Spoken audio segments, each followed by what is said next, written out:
আবৃত্তি করছি কবি জয় গোস্বামীর লেখা মালতীবালা বালিকা বিদ্যালয় কবিতাটি। বেণীমাধব বেণীমাধব তোমার বাড়ি যাব। বেণীমাধব তুমি কি আর আমার কথা ভাবো?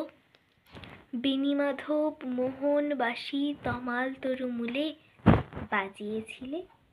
আমি তখন মালতী স্কুলে ডেস্কে বসে অঙ্ক করি, ছোট্ট ক্লাস ঘর, বাইরে দিদিমণির পাশে দিদিমণির বর।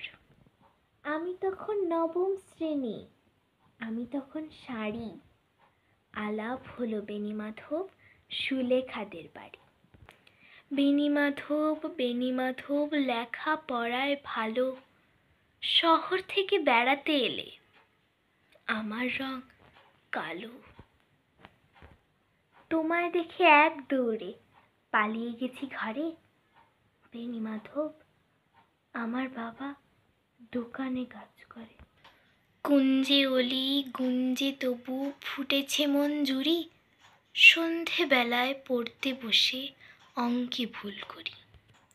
আমি তখন নবম শ্রেণী, আমি তখন 16, ব্রিজের ধারে বেণীমাধব লুকিয়ে দেখা হলো।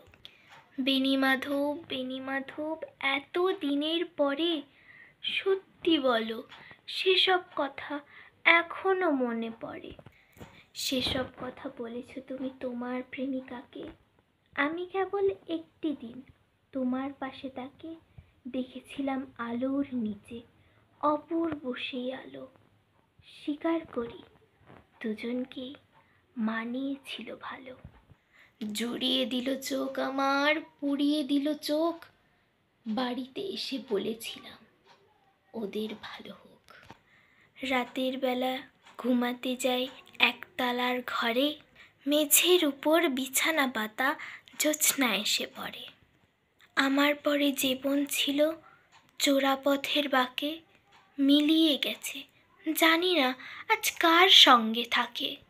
আজ জুটেছে কাল কি হবে কালের ঘরে শুনি, আমি এখন এই পাড়ার সেলাই দিদিমণি।